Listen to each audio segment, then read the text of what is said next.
Call the meeting to order. Kyle, you want to call the roll? Of course. Ms. Bain. Ms. Chaput, Present. Mr. Dugan, Present. Mr. Driven, Here.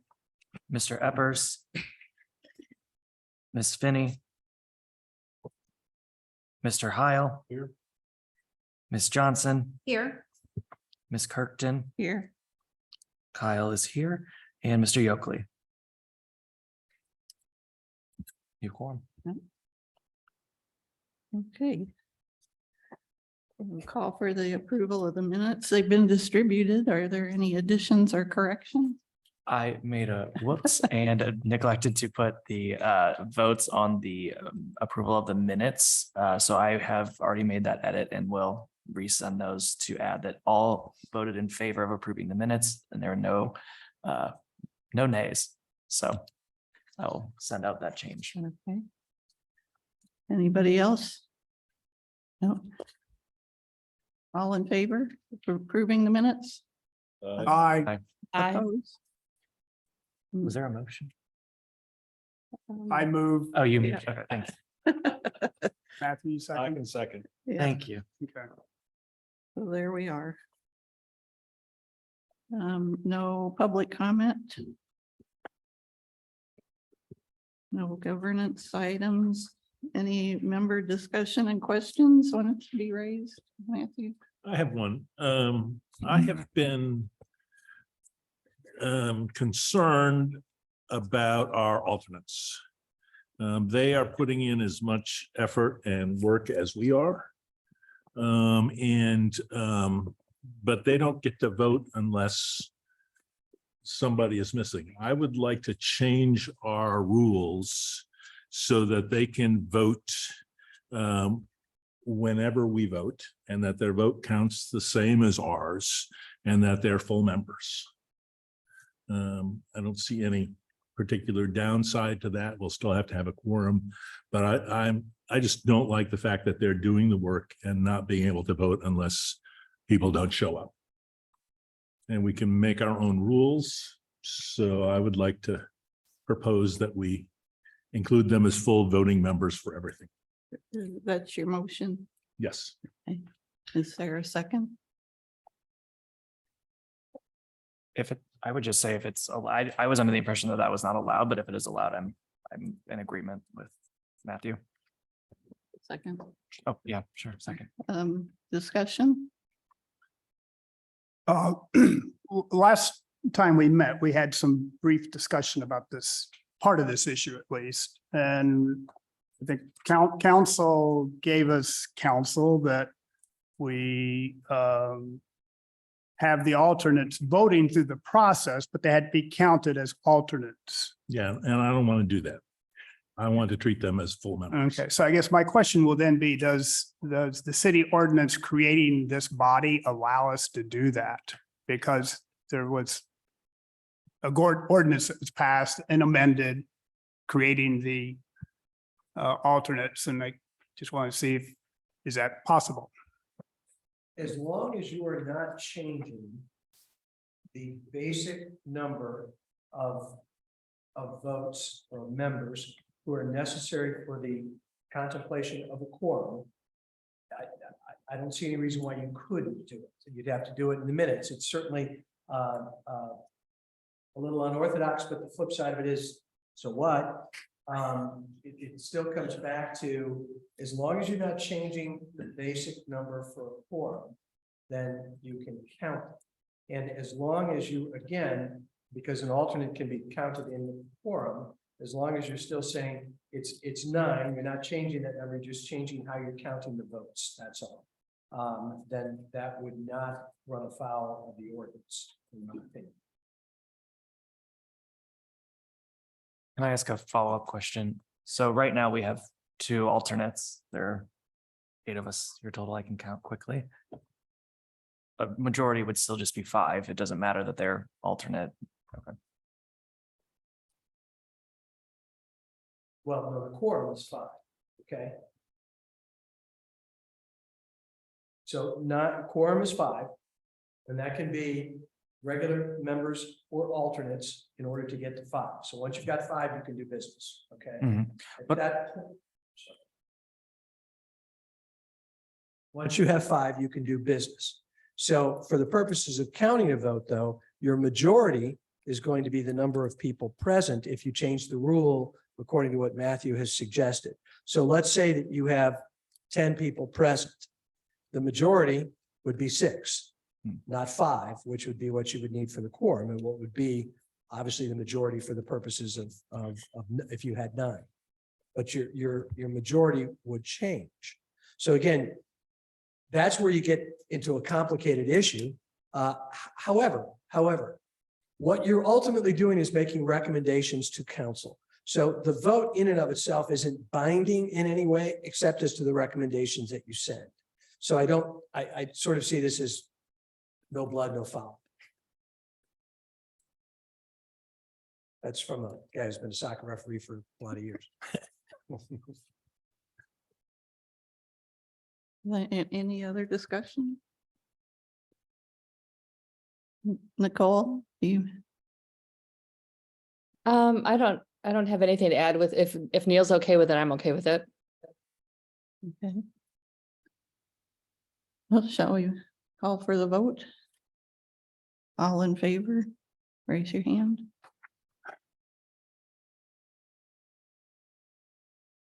5, 6.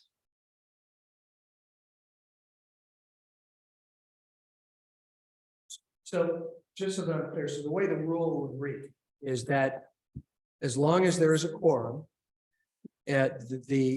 all members present and alternates will be counted in the vote.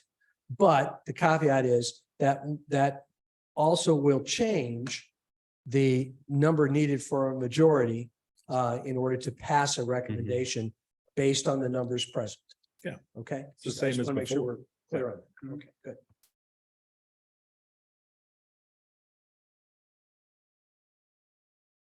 You're welcome to the committee. Thank you.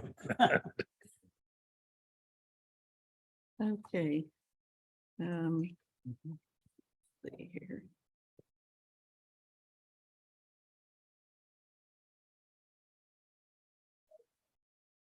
Sorry.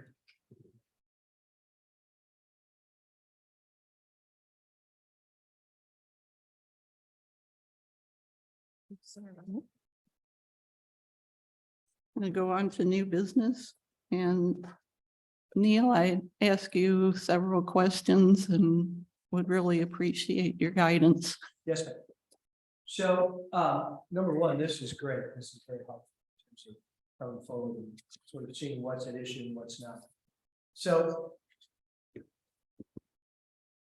there's a fundamental philosophical approach to our charter and the proposed changes that you're talking about, and a number of the subjects that you all are talking about in terms of these changes. Okay.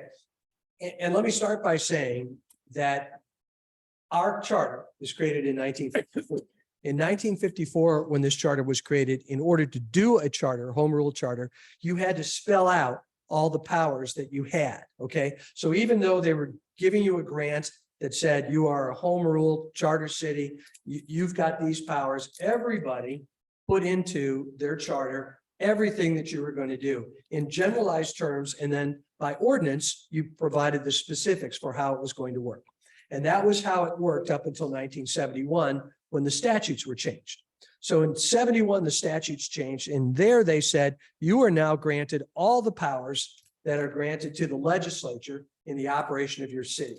So the need to spell out this information, according to a lot of individuals, anyway, you could now be more general. You could be more streamlined in what you were doing, because that broad grant of powers by statute was enough to allow you to do really virtually anything that you would have done prior to that time and spelled out in the chart.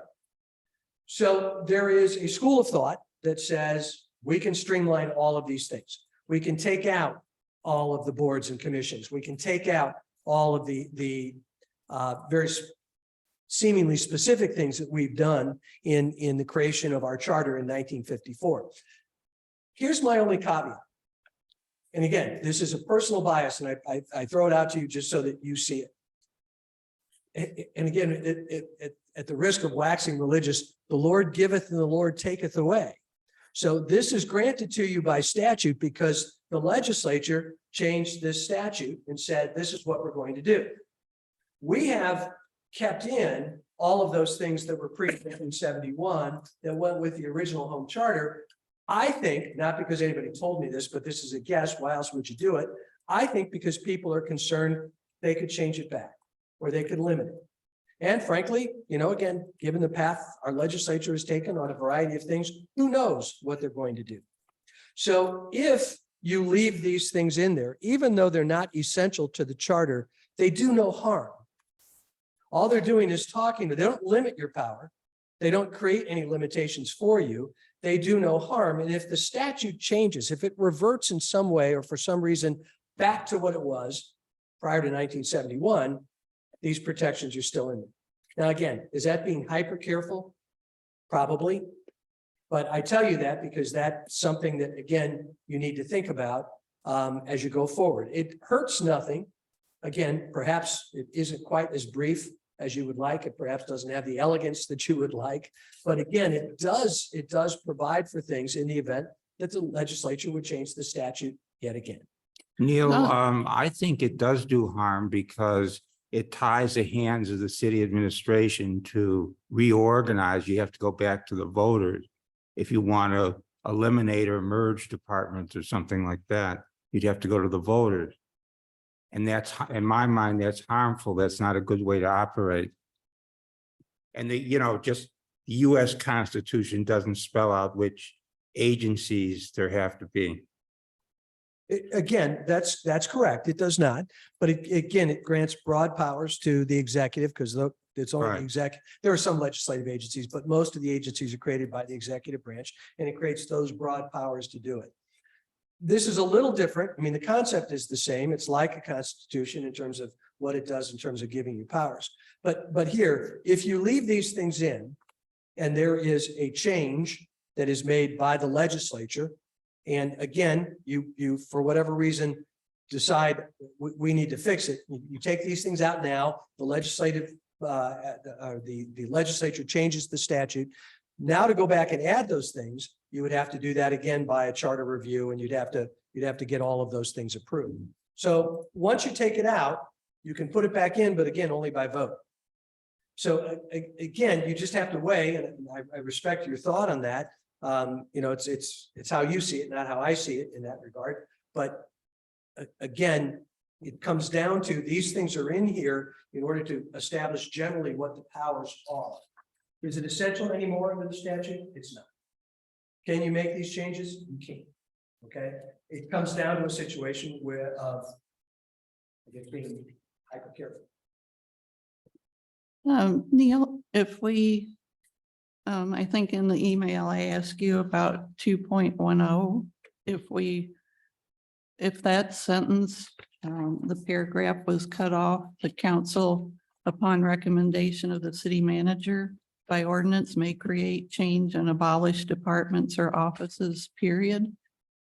Would that give us leeway and we wouldn't have to worry about taking everything out? It would. And again, I think there's a purpose for everything in here. And I think that's what it was doing here. It's recognizing the need to have day-to-day operation under 2.10. And again, it recognizes that there has to be some flexibility in that regard. I think 2.10 is essential to leave in for that reason. But I think that could,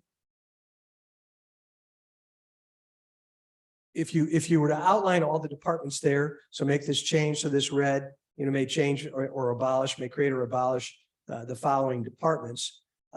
You could put every department theoretically under that umbrella if you decided to do that. Again, when you look at the model charters, they don't spell out any of these things. But Right. again, the model charters was created after 1971. So again, they didn't feel a need to do it. And I'm not suggesting I know more than they do, but we've had this conversation where forever isn't necessarily forever. And again, the legislature who created this statute could take it away. And if they did, you know, what are you left with? And I think what you have to do is what you've suggested, Madam Chair, is that you have to make sure you build in the opportunity to establish those powers, those duties somehow, if for some reason the legislature would change these rules. Again, why would they do that? I can't think of any good reason, but you know, again, why do they do anything? So No good reasons, right? So there's nothing to prevent the legislature now from changing the rules under which this is and saying, well, no, you can't do that anymore. And, you know, we can't do it. So it really does not protect us from legislative largesse. by taking it out, Yeah. it does not. It does Yes, not. and I think part of the. Neither argument- does, even leaving it in. Leaving Well, it in doesn't doesn't protect us. protect, leaving it in doesn't protect us either. I would argue that it does, only because you're sort of grandfathered in. Goes back to 1954, where you built all these things in there. You leave this information in there. I think you can make an argument that you're grandfathered even after the change. So, you know, if they changed it again.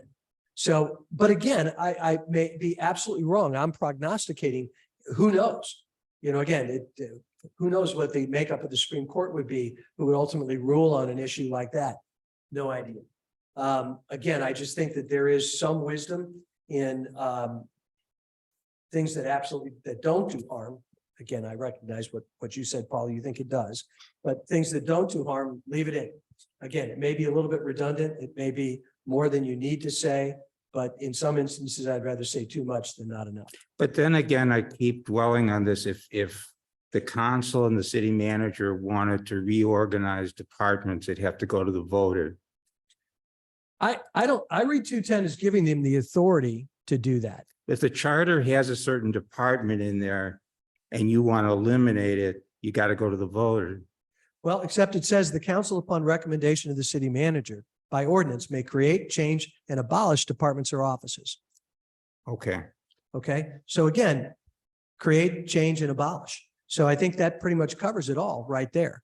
I think that you can move those things around, and you can say that this gives them the authority to do it without getting voter approval. Okay. But then we'd have to strike the rest of that paragraph. We could add to that, including any that are enumerated in this charter. You could. Because that will make, because that's the thing that concerns me, is that there are things in there say, well, this is in the charter, it's gotta be here. And if we're getting like the legal department, you aren't a whole legal department. So, you know, if we were to say, including those here. Shoulders. Yeah.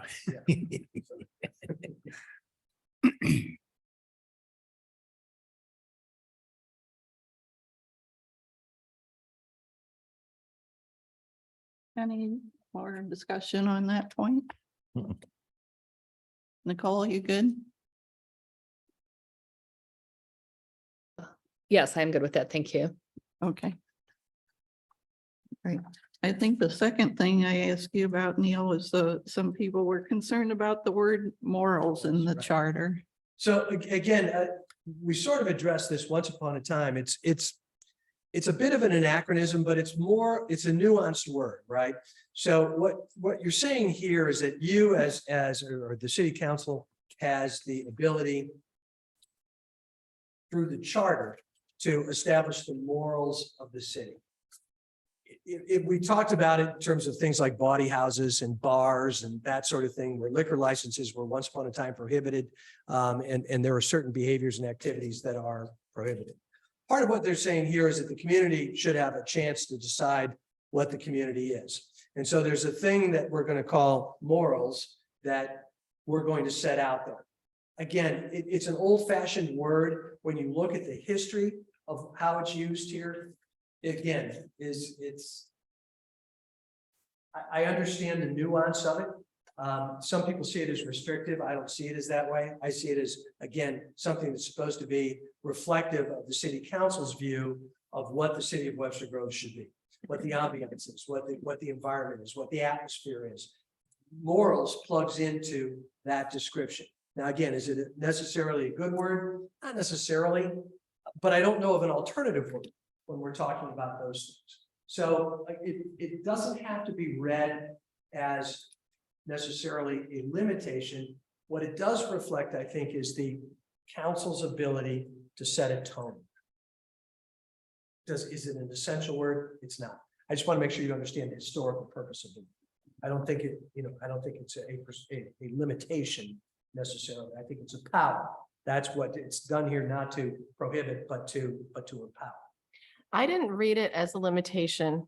I read it more like, again, we want to get rid of insane asylums because we don't use that word anymore. And it fell into that same sort of, not nearly as bad, but it fell into that same category to me. So my concern is that as general public, when I read this document, it talks about morals.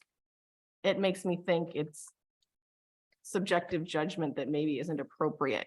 Who's to determine my morals versus somebody else's morals? It's not moral for you to wear shorts in Webster Groves. I'm making that up. I'm not saying we do that, right? But like, it's to me, in my mind, it's too subjective. And not that it's a limitation, but that it's like, yeah, why does Webster have the power to make that sort of a judgment? Right. It's an evolving word. I think that it, again, maybe hasn't kept up with evolution necessarily, but it again, I think has a different meaning than perhaps at first blush we all want to give it. Again, is it an essential word? It's not.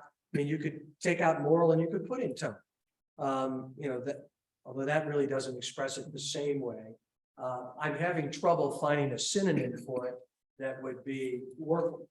But getting to the subjectivity aspect of it, everything council does in theory is subjective, right? You elect people to make decisions. Those decisions are things that they think are important or not important. It's absolutely within their purview to exercise their discretion however they would see fit, as long as it's not an arbitrary use of their power. So they're always going to have that subjectivity. Again, I think it is an old-fashioned word if you see it as that. I don't think it's an offensive word, but it's up to you. If you think it's a problem, then that's a word you can certainly address. But I'd sure like to see a synonym for it that really talks to how council addresses the tone, the environment, the atmosphere, all very poor synonyms for that same word.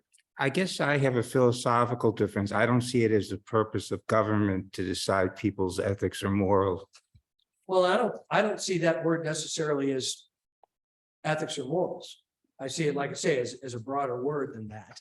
But even so, I think, that's the purpose of family and religious institutions and things like that, not the government.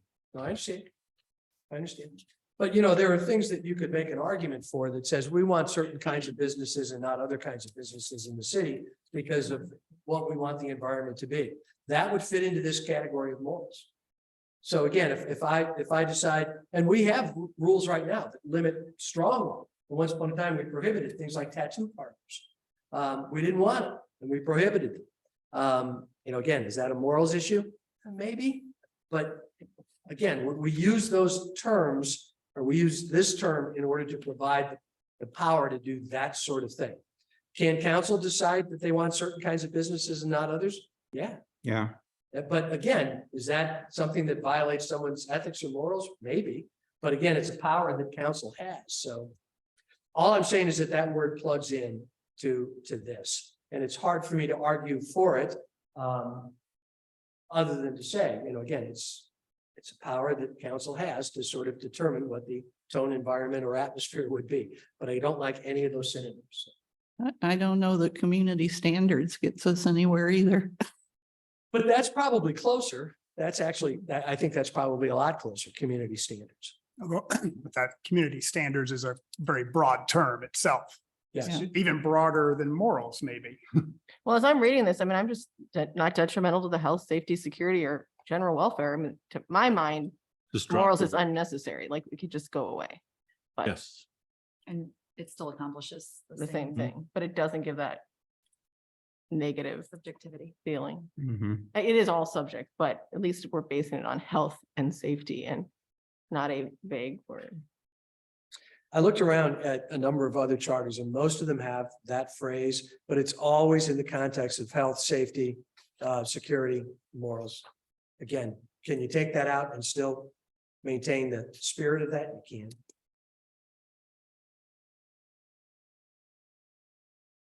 course, just thought that the moment you strike morals, there's going to be an article. A political firestorm. Yeah, we're promoting immorality. That's right. That's right. Well, and that's one of the reasons for getting rid of the word. Because that word now is applied to women who need to have abortion care. It's provided to parents who want to have services for their children. So that word really doesn't, I really don't like that here, and eliminating it, that works with the general welfare of the people. We still have those. I really that word is a real problem word. If For we're me. looking at it, it's in more than one spot too. It's not in just one spot, but I don't know that I have it. pulled up. Well, the US Constitution talks about promoting the general welfare, which I think is a better term than morals. Well, that's already, that's in here as well, so general welfare's in there. Yeah, because that's in there. Yeah. Maybe we Yeah, should, Completely agree that it can come out and still accomplish what it says. I'm sure.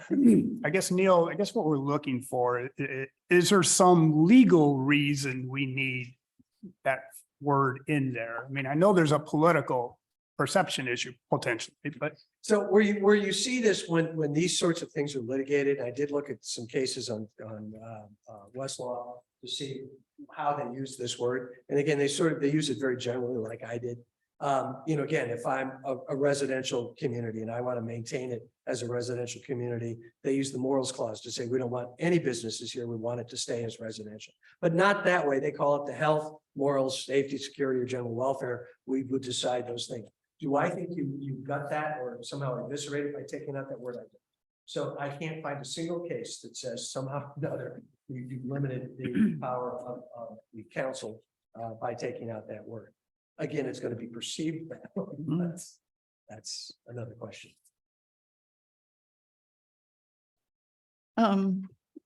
should we let Neil go on and we can regroup on the morality of morals? Okay.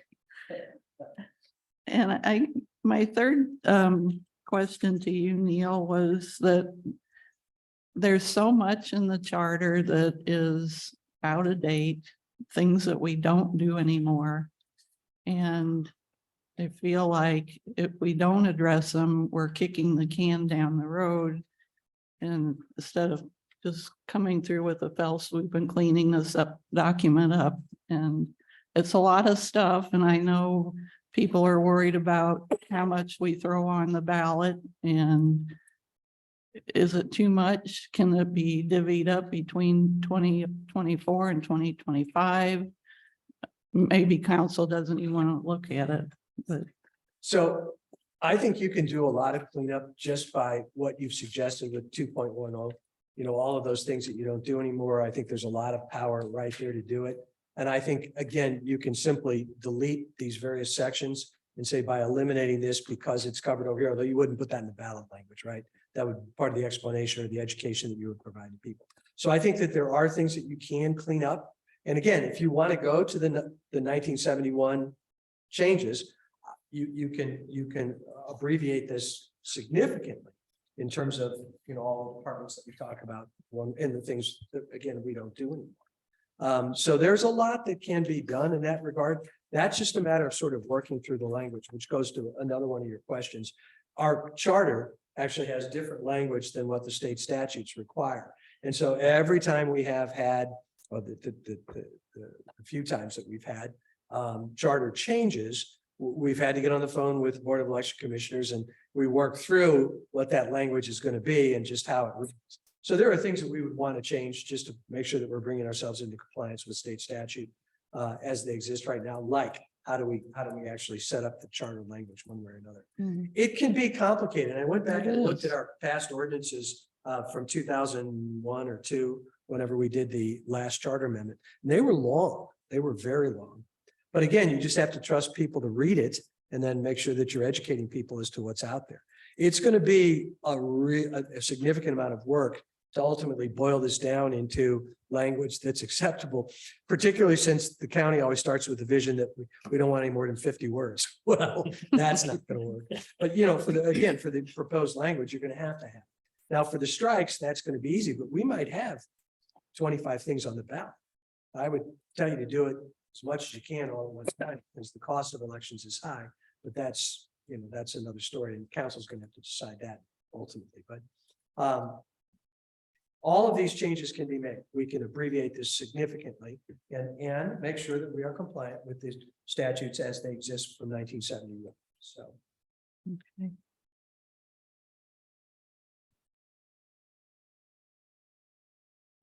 So that would, we're talking about 2.10.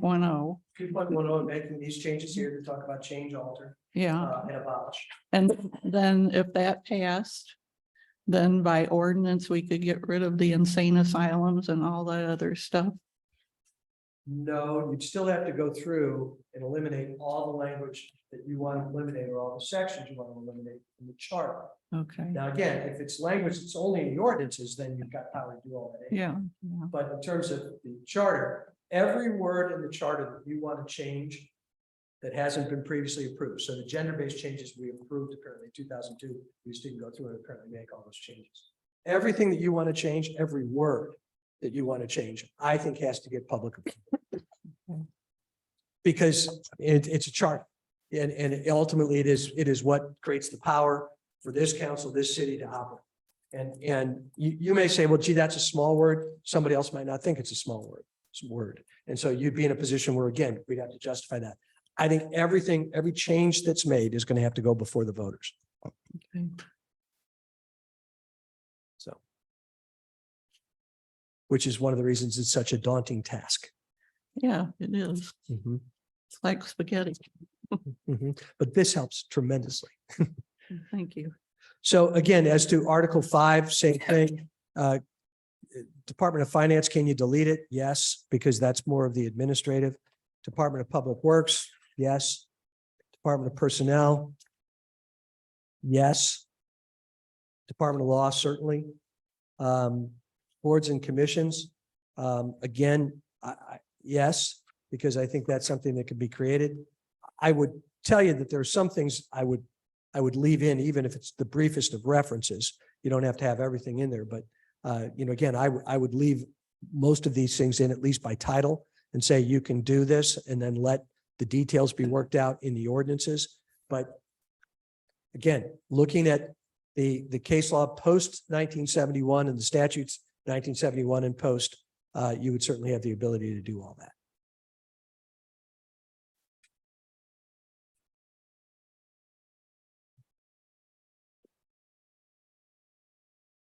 Can I ask a clarifying question? So in the event that this body decided to remove each of these departments, 4 through 9, I think, sections, each of those would be an individual ballot measure.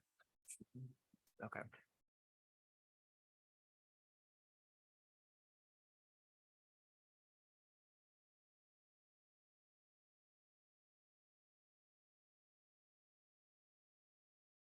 So again, it's interesting too, 14, which is initiative, referendum, and recall. All we're doing in 14 is we're restating what's established constitutionally and statutorily.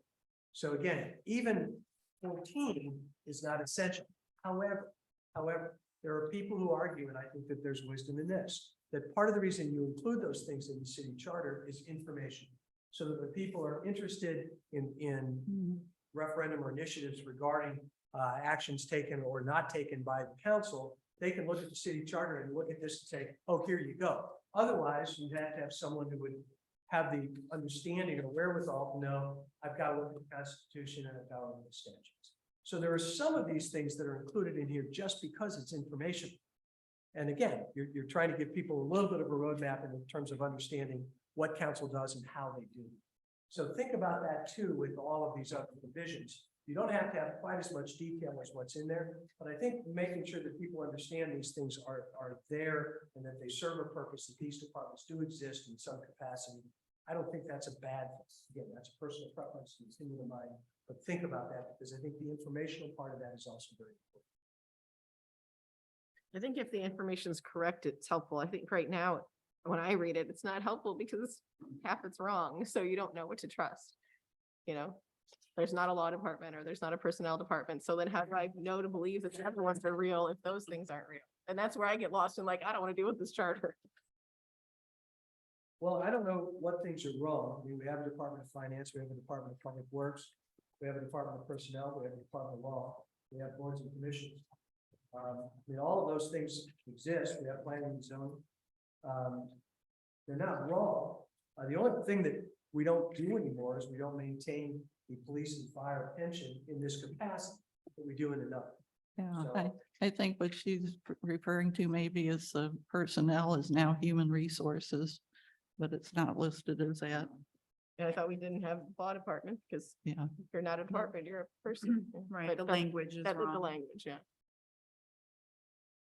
And it's not that that's critical, but again, from an information perspective from the public, once I start reading that and it doesn't match up with reality, then I don't find it informative. I just get lost and confused. So that's, I mean, that's why I wish we could change everything to make it clear. I realize we're gonna have limitations, but I think the clearer we can make it, the more useful it is to people. If I have to read through all those pages of confusion before I get to the referendum, I start to wonder if the referendum's correct.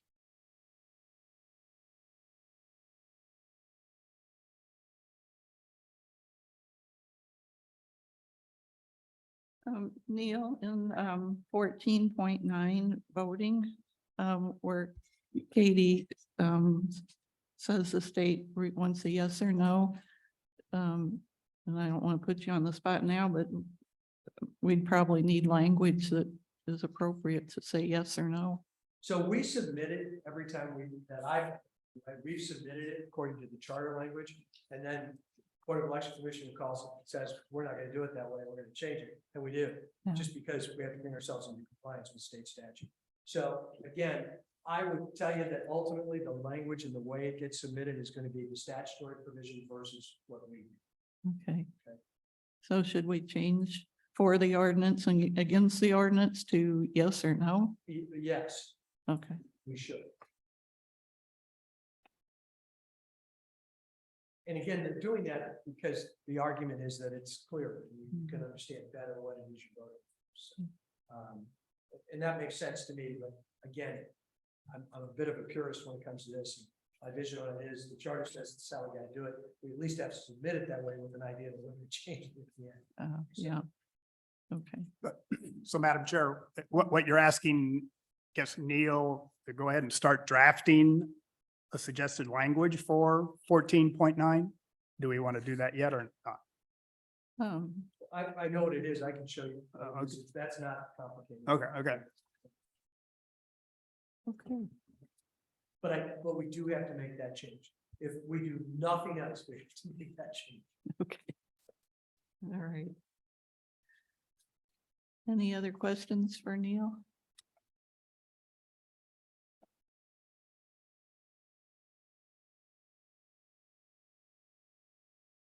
I do have one question. You commented that the referendum stuff was all under state statute. And the Constitution. Does that require certain percentages or can we adjust those? You can adjust those. You can't make it more prescriptive. You can make it less prescriptive. Thank you.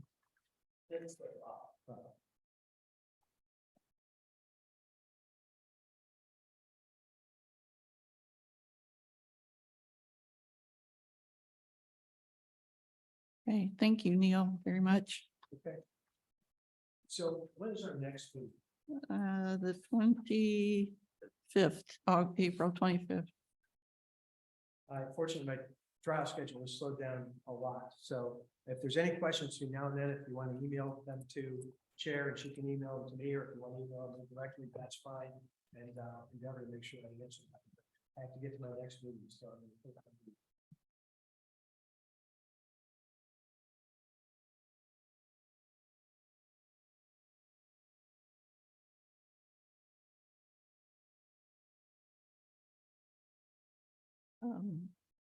The Go into old business, and Kyle, I left you on the agenda. I don't know if you have anything or not. I don't have any new updates, but thank you for the opportunity. Okay.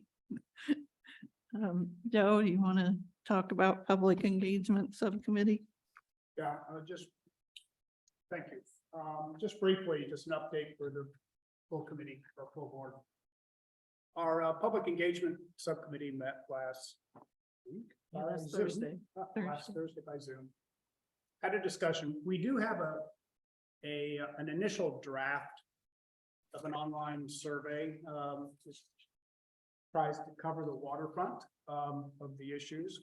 I think the feedback I received in our discussion was that we need to shorten if we can, as well as deal with how much setup of at least some of the bigger issues, if we need to do that to help the respondent understand, what is the question we're asking here when if we're talking about the ward redistricting issue, or whether compensation or the referendum threshold issue. So we're kind of working through that is to figure out how much descriptive language to give the respondent. And I know, Jennifer, you gave some suggestions, and internally, I've asked our subcommittee to get back with me with their suggestions to the first draft of this survey by the end of this week. I think we are aiming to come back to the full board by the next meeting with a new draft that we can walk through during that meeting.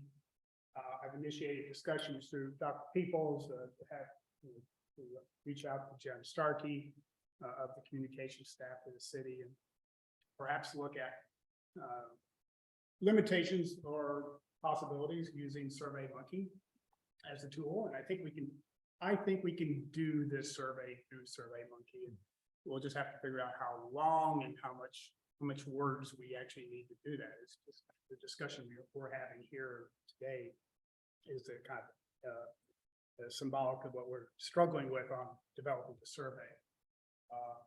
But I hope to have some conversations with Jen here in the next 7 to 10 days and kind of get some feedback there.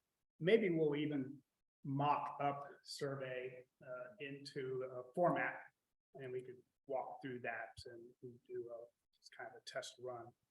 We'll see that. So we'll see how far we get along with that over the next 2 weeks. Concurrently, we're also discussing holding listening sessions sort of small groups. I think the phrase we used before was focus groups, but it's really kind of a listening session, community outreach sort of an approach. We have kind of a working list of invitees, at least for an initial session, and this could blossom or snowball into some additional sessions, depending how much interest there is, and perhaps even use that initial listening session as a test run of the survey. Tammy actually suggested that during our discussion, was the idea of reaching out to a smaller group of community folks and run this survey by them. And is it too much? Is it not enough? Is it too confusing? Work through that and get some initial feedback before we go to fielding the survey to the community at large. Haven't worked through the exact timing of the focus groups yet. I want to kind of get this survey, which I think will serve as a script for working through the listening session part of it too. And get through that hopefully here by the next meeting, April 25th. So that's the goal. Any questions? Could we get that with our packet so that we can look at it before the meeting? That would be the goal. Thank you. I have 2 questions. I assume that the intent, but I want to make sure, of the public engagement committee is once you do these listening sessions for all of us to participate in some fashion, not just the members of the public engagement committee. We haven't even talked through that Okay. part yet, but yes. Okay. I mean, I think if we want to have several members participate, it'd be great. Cool. And then what's the discussion, or has there been any discussion yet on how you will advertise the survey or how we'll get people to engage with the survey? We haven't yet, because we're still working through the writing of the survey. But in terms of the publicity around the community outreach for the survey itself, we could utilize hopefully the city's newsletter, which is at once a month or whatever the time frame is. The city's social media channels, things of that nature. And the Friday memo. We can use everything the city uses. Is the short answer.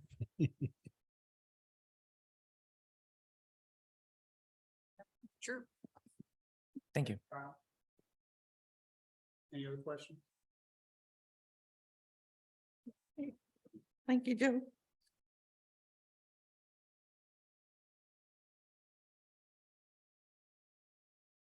Okay.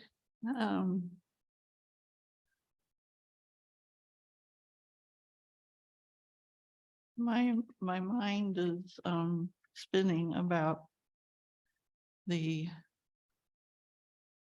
removal of departments. And Laura, I don't know if council has any thoughts on proceeding with that.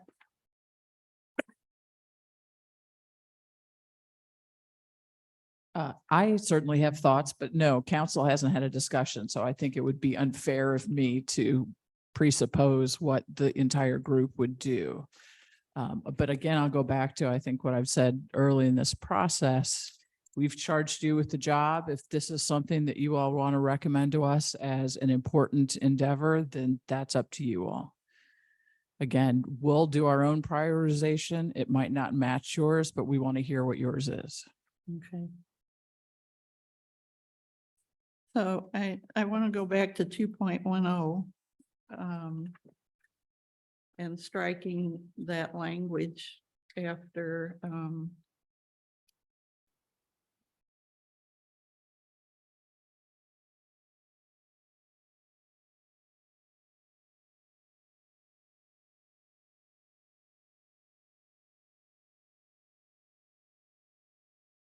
in the first sentence, striking all the language after abolished departments or offices.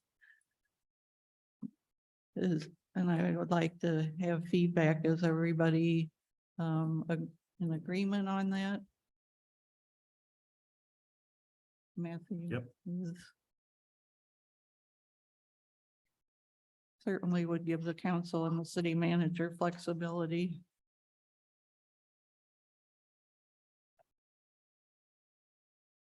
I'm on the fence on this one, just because I'm trying to think through or understand if there are any ramifications in terms of city operations, or even, public perception of city operations, with a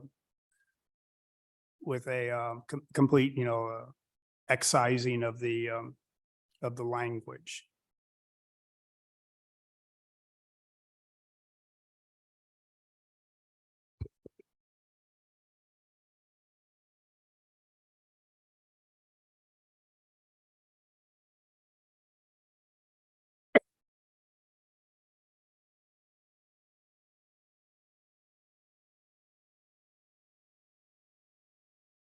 I guess I would just want to ask, would we strike this and would we consider that in combination with removing sections 4 through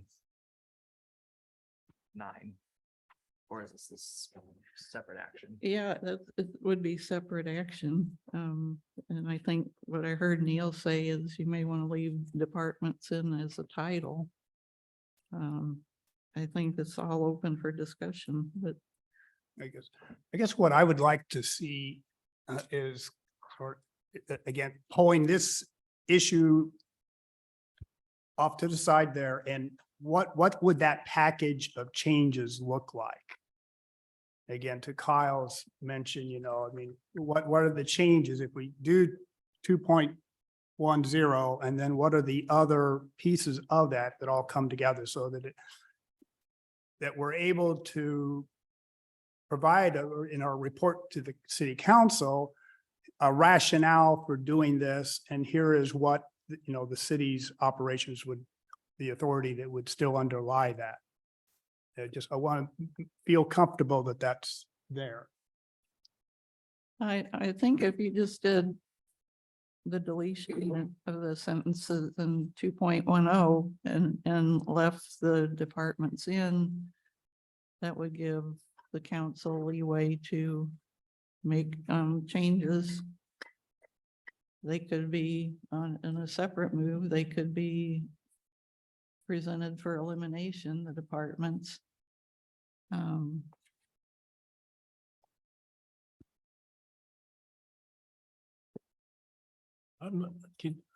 don't quite understand your concern. Can you? I hear it, and you're saying that what would happen if we eliminate all those things in those sections? And if we say, the council will create rules for those at their discretion with the city manager. So I don't understand the concern about what might happen. But perhaps that's not the proper phrasing, but I guess what I'm looking for is a summary of what this set of changes will encompass. Okay, It proposes. so we change this and then that would say this would be gone, this could be gone. Right. this could be I gone, I that think could it be would gone. help both myself and in being able to come around and support this. As well as to help make the case to the city council and to the voters at large that this is all a good idea. I mean, to what Neil had said earlier, again, the city functions with the current, charter. So we're changing things When to they clean want it up. Okay. And I just want to make sure in the process of doing the cleanup that we're, making a good case for that. Well, it would seem to me the mechanics, which we've discussed before, would be, okay, so you eliminate it from the charter. And at the same time, if need be, the council adopts it by ordinance, the exact same thing. And I don't see, there might be a political risk, because I could see people saying, oh, they're eliminating all these departments, they're going crazy. But in a realistic sense, that's how it should be. It should be enacted by ordinance. And I think there's something else when people nobody ever looks at the charter. It's not a document that people hold close to them and work with all the time. It's only people who have some need to do, I've never run into anybody who's ever looked at the charter. I never did before I got involved with this. So, I mean, from the political point of view, I think that's where the council needs to make the decision. Is it, with the climate we're in, I could see some folks saying, well, they're eliminating all these departments, are going crazy. And, that might then not make the whole exercise worth it. Right. So I hope I'm making some sense. Well, yeah, in what I'm and that's saying. to my point that I think we need to put together a justification for making the changes. But I'm not sure it's our job to do the political work for the council. I'd like to see, our report to the council provide, some rationale for making the Okay. changes and at least a starter of arguments in favor. It's a very small starter argument. Can we just say trying to match the model charter? That's kind of where my brain's going, the language in Article 4. I don't know if that's helpful That's- or not enough. That's a start, although I think, many of the members of the public will have no sense of what the model Right. charter is or Right. trust it for that matter. Right. So. But to enhance the flexibility, because these things were written in the 50s, they don't exist anymore. The council has done things that are no longer allowed or not enumerated in this. So those, that seems like a reasonable argument, but No, I think having a rationale and explaining and saying, we get rid of this, these things can go to. That's perfect. I think that's important. I agree with that. Tammy, you have your hand up.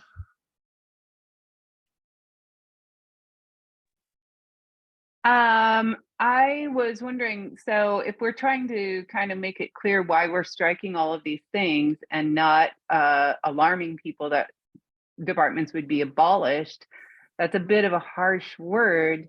If we were to put in modernize departments or offices, that might kind of give a little more clue as to why we're giving that power over to the city manager and the council instead of trying to keep it in this this document.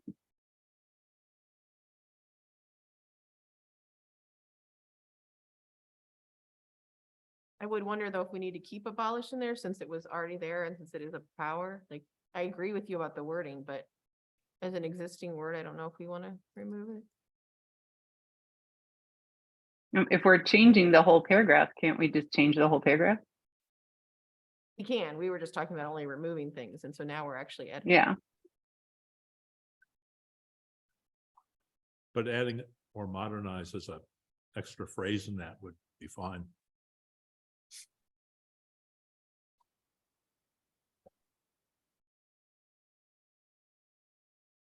One other thing that came to mind both last week when we were in our subcommittee meeting and then when looking at this is, I think one of the big questions people are going to have for us is there a cost related to these changes?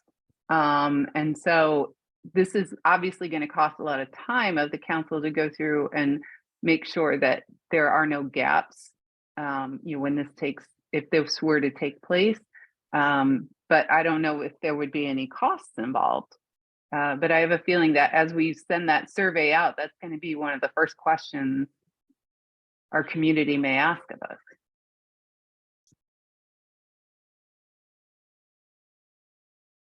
I don't know on the cost, but having just said, oh, I didn't know what getting rid of abolish, I'm now rereading the language in the model charter. Yeah, the model charter does not use any word like that. So maybe that's a good argument to the previous one. That it doesn't say modernize or abolish. It does say no function assigned by this charter to a particular department, office, or agency may be discontinued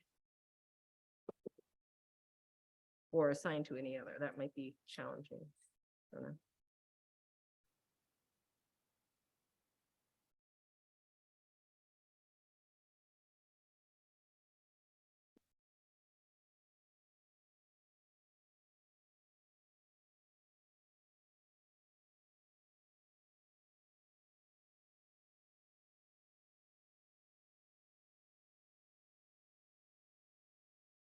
Well, I think there's a lot to think about in this. I don't know, as individuals, do we want to promote what we are thinking or what our concerns are, what we would hope to accomplish? Do we want to just do 2.10? Do we want to eliminate departments? I think there's a lot of things to pull together.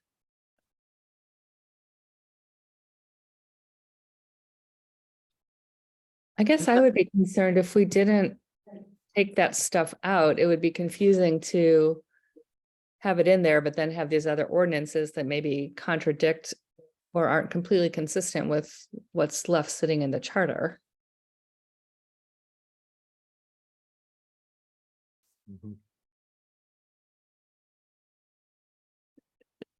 Would it be reasonable to put all this together for something more congealed for our next meeting to talk about? Consolidate. That's a good word. Yeah, with a list of 210 and then the sections with the departments. Yeah. We could look at those and think about them as a block. Is that agreeable to everybody? Yes. Okay. And we can think about what sort of language conveys our intent, but would not be maybe, inflammatory.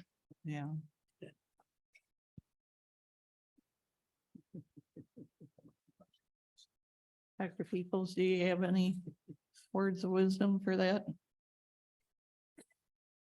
On the consolidating and congealing. Yeah. I'm really, thank you, Madam Chair, for asking. I'm really torn on this one.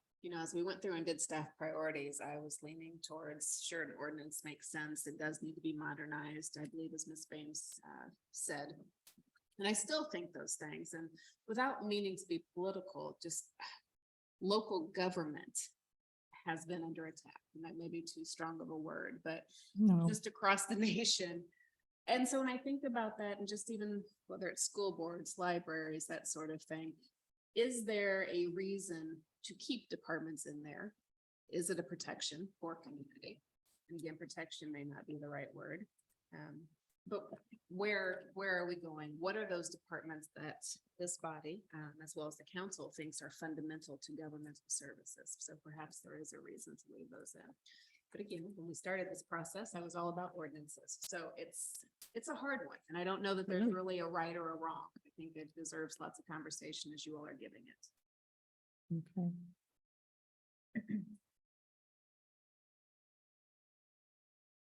I almost think that with 2.10, if that's in there, which gives the council the right to change departments, then why have those departments in the charter? Because you could change them anywhere, if that's what's being said. But I think we should think about, I agree with the tone of, let's, think about this and take it very carefully. Yeah, because I wish Neil were here again, but if we did 2.10, I'm thinking that he was saying that we'd still have to have a vote of the people to eliminate every department specified in the charter. Yes. So, And his suggestion was to leave placeholder language. leave the title. Titles or something. I think we'd have to work that out. Because there could be some cross-referencing that needs to be done, I guess. And we could reference those as functions rather than as departments.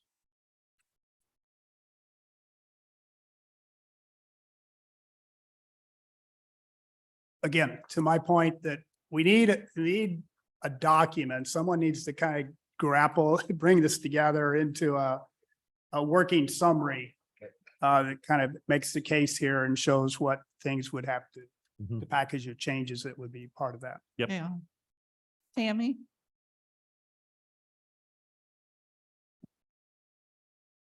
Tammy, you have your hand up? There Oh, she I is. think it's still there. I think that one of the, yeah, sorry. I think one of the things that stands out to me and why I lean towards removing the departments from the charter is so that this is a document that people can read and follow and understand, clearly and a bit more simply than it's presented now, I think. But I agree, we need to somehow wrap our heads around this and find a way. We seem to be at an impasse, and maybe it's the knowing what it would look like without it, or I'm not sure how we get past this knowing whether it's a priority or not. Yeah, I think it's very complicated, and for me, if I put things on paper and spell them out in front of me, it makes it easier.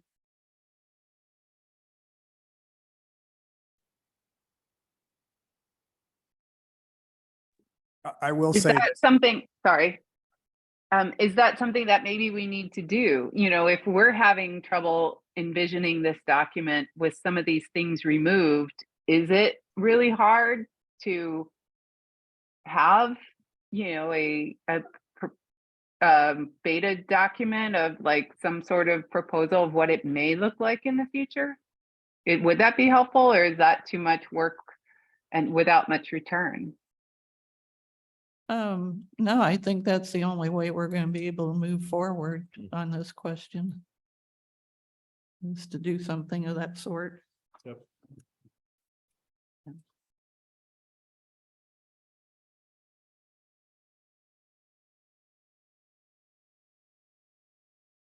So,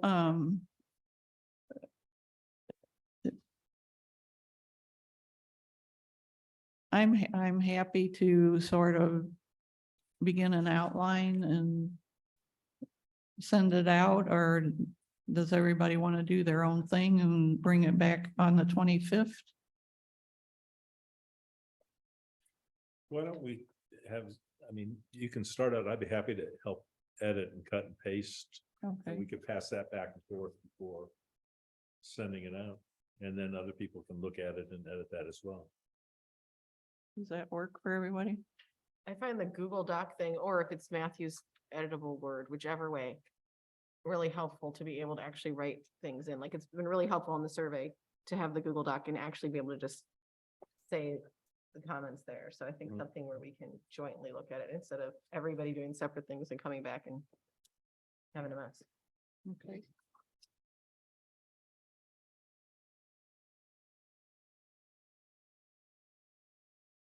All right, well, Matthew, and you want to work on that? Yep. Okay, I have a question about the gender neutral language. This is a simpler question, I think. So I finally got it tonight, by the way. Somehow I hadn't caught till tonight. So council just has to make an ordinance and fix the mistakes because they were supposed to already be fixed and they just got missed, is what I took from Neil tonight. The couple gender neutral things. right. So has that been done? And if not, could it be done so that it's not a question? I'm just thinking you go to a listening section and somebody like me is gonna be like, change that language. And we're like, we know, but like, can it just get changed now so it's no longer an issue and can come off? Or is there a reason it needs to stay on the list and like happen later? No, it can come off. Neil told me that it could be changed right away through ordinance because in 2002, there was a charter amendment that changed all that. Because I'm just surprised we haven't done it already. Like, can that become a thing that the council does? So Madam Chair. Yeah. We didn't recognize until the question was asked that it had been changed and had been missed previously. Okay. So in terms of council doing an ordinance now, it certainly is possible. I'm not sure if the value add of doing it now, or if council would want to wait, that's certainly a council discussion, but it could certainly be taken off the question list to the public because it will be fixed. Well, and I guess I just would want to know if we're going into a listening session, can it actually get fixed before then so that it's not something people ask about? Or else if they ask, we'll say, council said, we're absolutely changing it, but we're waiting to change it with everything else, like whichever, just so we understand. So I think that the issue is we are in the middle of budget season now, and our agendas through the end of May are full already. So I think it is fair to say council's aware and is willing to make the ordinance change as soon as that they can get some time to do it. But I doubt it'll be finished in time for the public outreach portion of this. That's reasonable, but that way when somebody asks, we have the answer.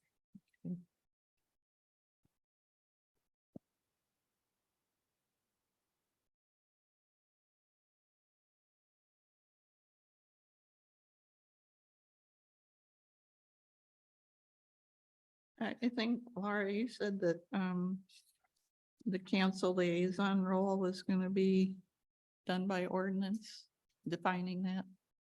Yes, we did first and second reading in the last meeting. I expect it'll pass next week. Okay, so that's 10.1. Be taken care of. So most of these things are going to be dependent upon the Google Doc that Matthew and I and everybody else will weigh in on. We said Article 13, the nominations and elections. Preparation of ballot language that that's 13.4 that Katie wanted to change to bring up to state statute. I think we agreed that that was a priority. And then with Article 14, initiative and referendum and recall. We said we were going to put off, it's a priority, but we were pending a public engagement. And then 14.9 was the voting language, a yes or a no, that Neil was talking about. Shall we make that a priority as well to bring that up to date? Meaning 14.9? Correct. Yes, Okay. yes, I'm in favor. Any opposed to that? No. Okay. And then Article 15 was 15.15. Remitting of taxes prohibited.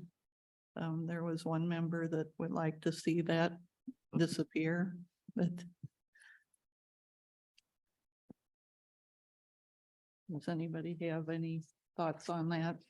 I think, well, we probably need to hold that until the members back with us here. I guess for this 15.15 is to understand, are there any budgetary implications of this change if it's done?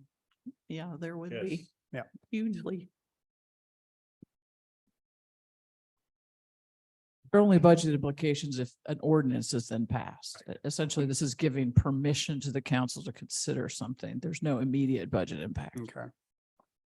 I was in favor of that. I support deleting that. To leave it. To strike it. Oh. Well, we'll wait till John comes back, but.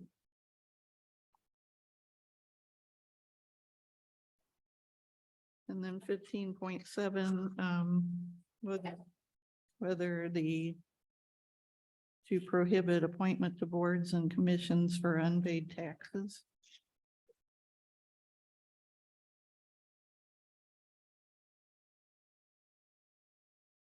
Any discussion of that?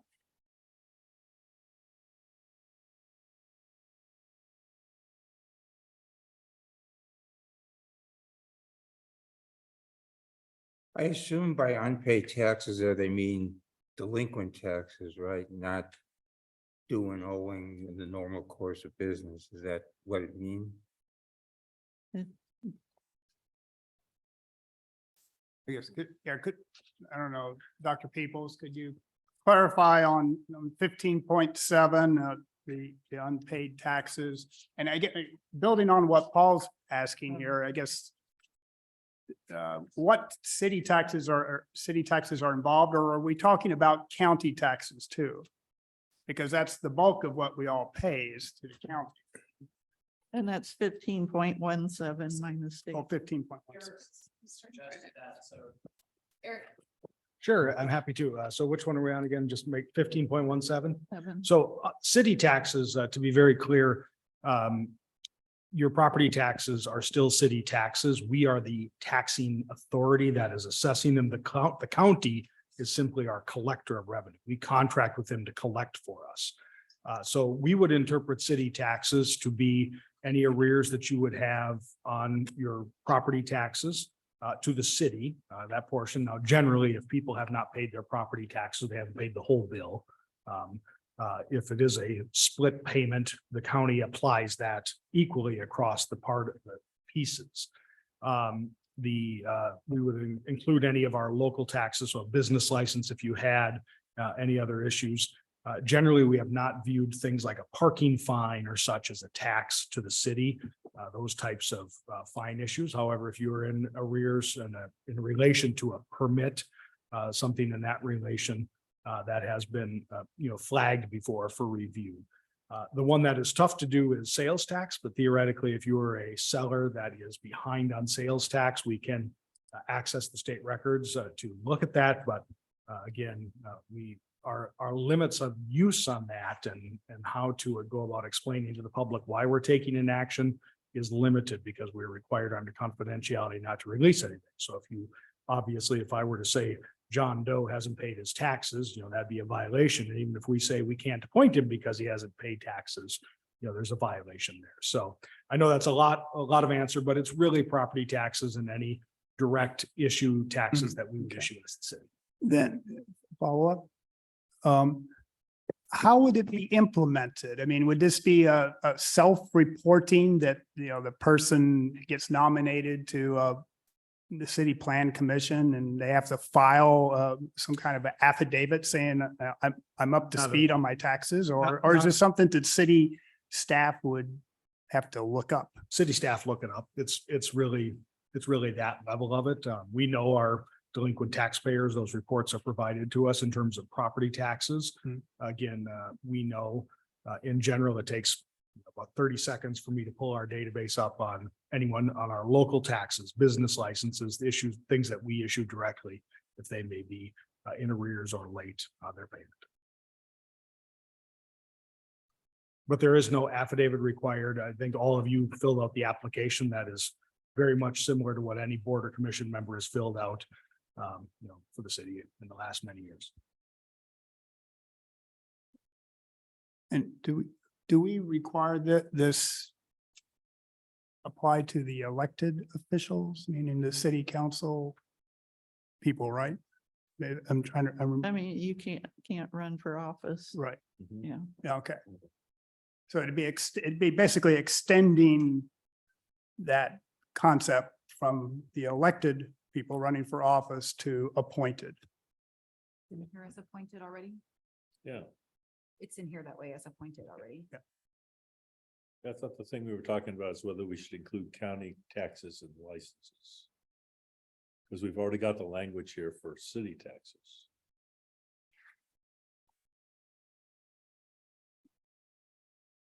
So I have a question in relation to this, just because, like with COVID over the past few years, errors are sometimes made on the county and the state's part as far as the collection of taxes, but then contacting people when they are working remotely or like you have to make appointments. So, for example, we had an error on our sales tax reporting, but we had to contact someone there, and it takes weeks. You literally go online and make an appointment for someone to call you, and if you miss that call, you have to make another appointment, which takes another few weeks. So is there a period of time for remedying the reporting of this or something? Is just if we're talking about adding then county taxes or other things to this, is that sometimes it's not that individual, it's something that happened along in the collection process that went awry.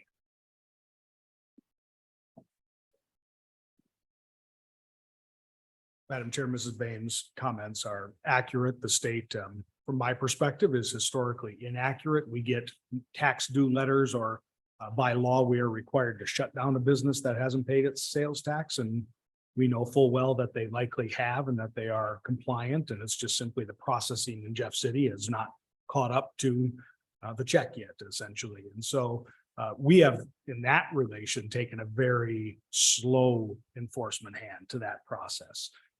We have not had this issue tested in any way yet, mostly because other than the property taxes, and there's a very few number of employees who live in the city, the property tax is really the most direct method, short of a business owner, that we have to see in this clause.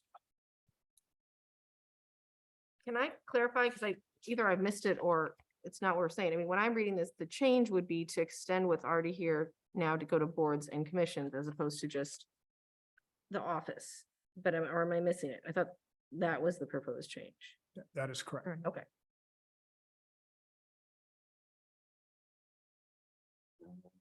What's the pleasure of the board? Is this something you want to have council look at? Is it a priority to us?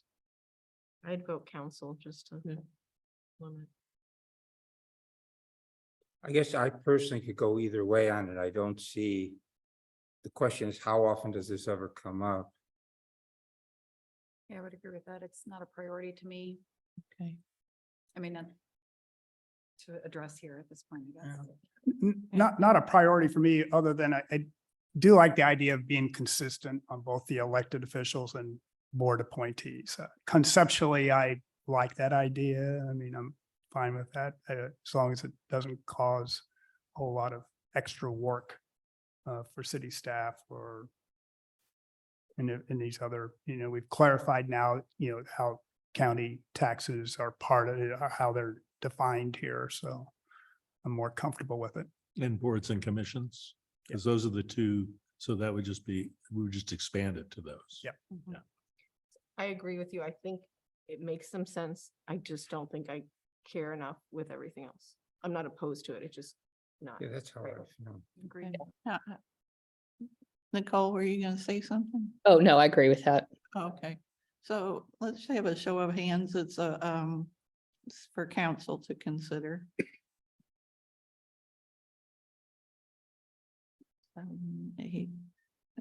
Tammy, Yeah, council consider it. okay. Okay. All right.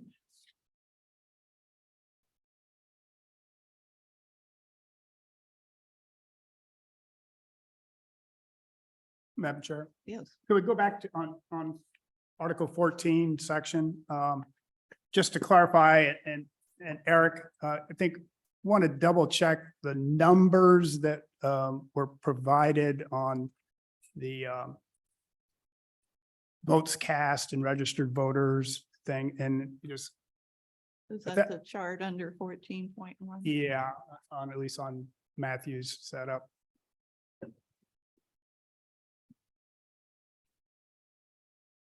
I mean, just to flag to members, at least, and maybe I'm off or wrong here, but Jeannie and I kind of had a little back and forth, but I think the numbers are a little bit off. 14.1, yeah. 0.1. Okay, 14.1, yeah. gotcha.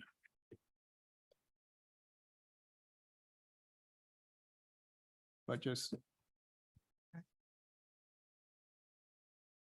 because at least on April 2021, votes cast, at least in my looking it up, it was 2,971. So I think there's just some typos or errors here, or looking at the wrong number. So and in that spreadsheet, Eric, that you circulated, there was several city of Warson Woods precincts that were in your download. So I think you didn't X those out.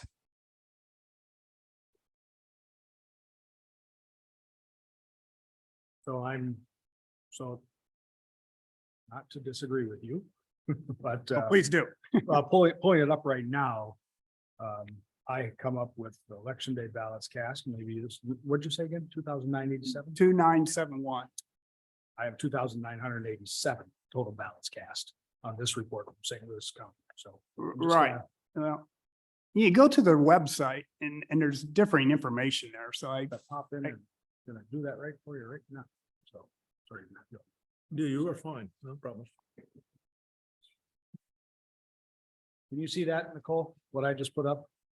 Okay, so this is Webster Groves, April 21. We only had one proposition. I'll try to select. this okay, all so out. there's, so you got, yeah, there. Okay, so you got cast votes and then total vote.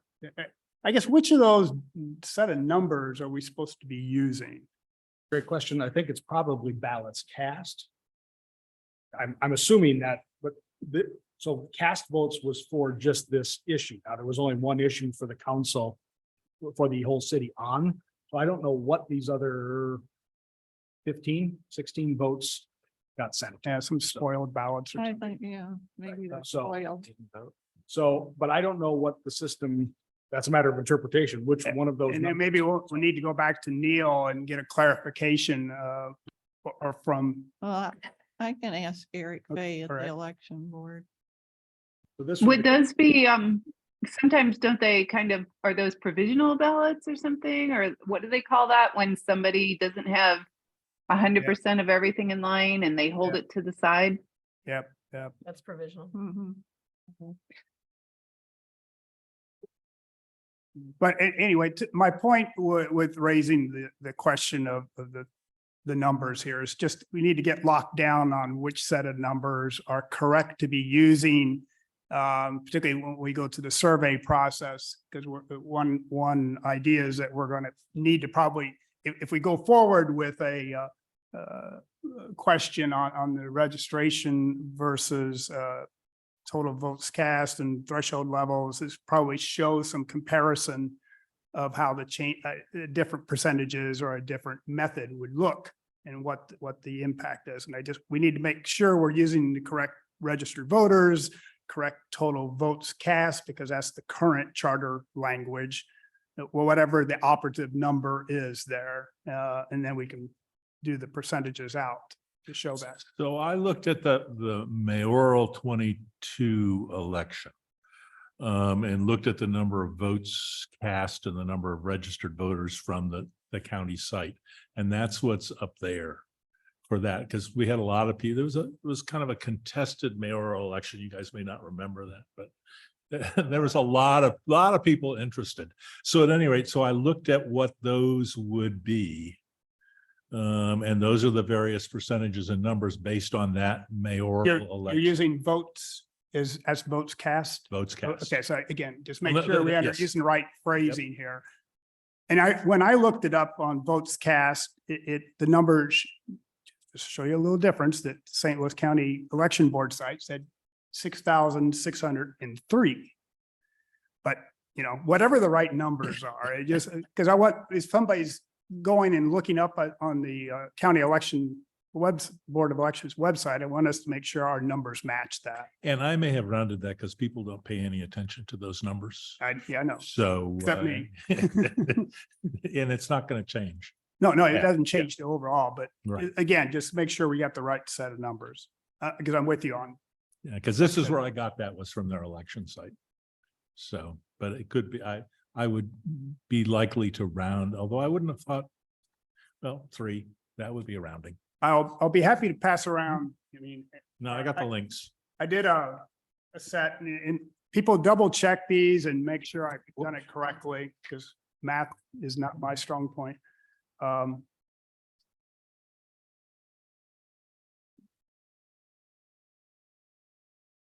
But Matthew, if you can double check and then Eric, when this gets over to you, we just double check your stats, and so we're all in the same set of numbers.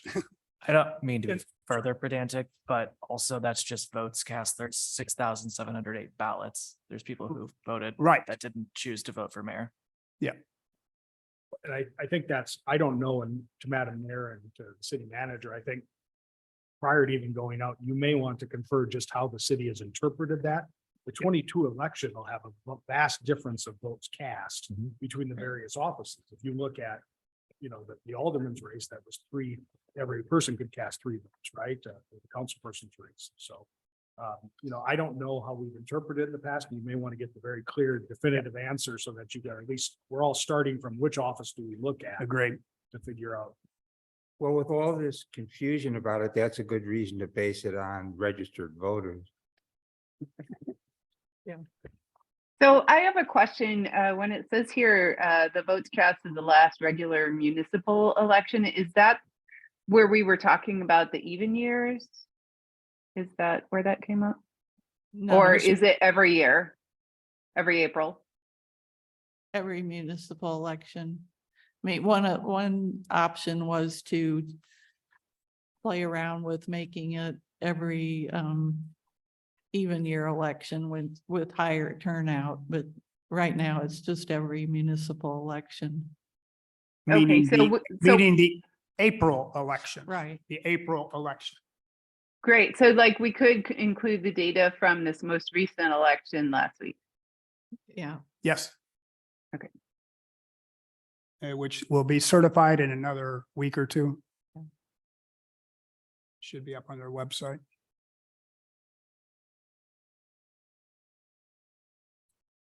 Yeah, I don't want to confuse the situation anymore, but if a municipal question is on a regular, like the August ballot, is that a municipal election? And that goes back to interpretation and how the city understands its own charter. Hence why when we provided numbers, August was included. because we use the August and November elections for municipal functions as well. Okay.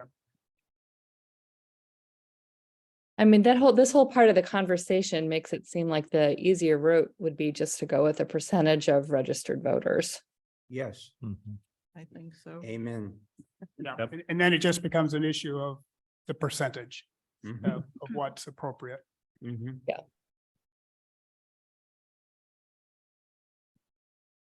And the model code is 15%, is that right? Say that again, Nicole. I said the model code recommends 15%. Is that what we were talking about last month? Yes, Yeah.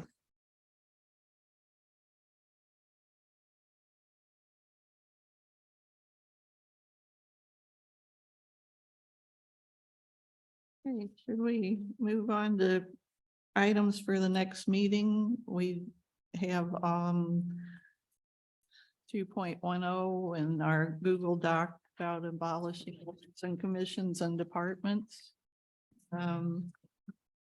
We have, I'll ask Eric Fay about the election numbers, ballots, votes.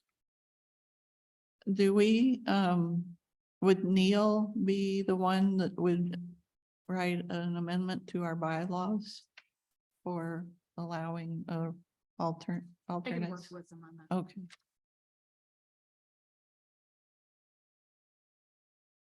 Anything else we should put on for next time? Update. Hold my feet to the fire on the survey, so yes.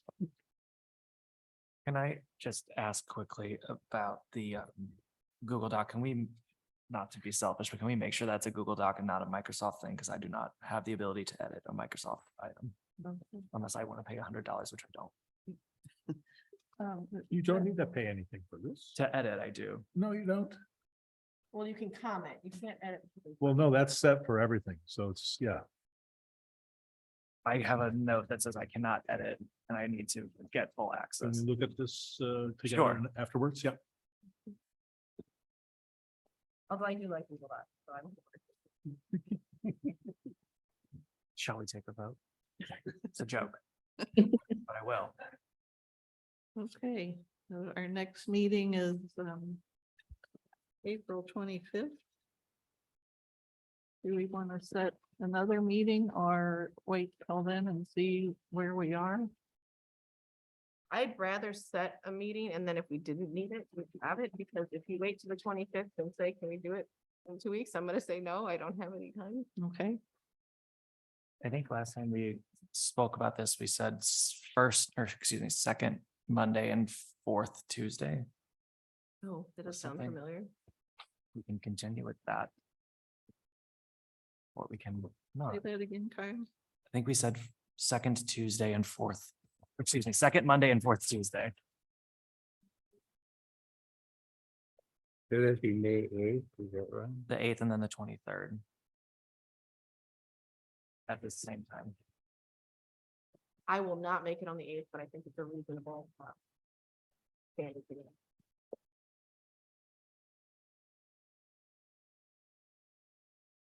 Is there any conflict with you all? I don't think so. Okay. That looks fine. Tammy, Nicole, you okay? Yeah, that looks fine. Okay. Nothing big, but May is always going to be a hard time anyway. Okay, well, we'll try for those 2 dates.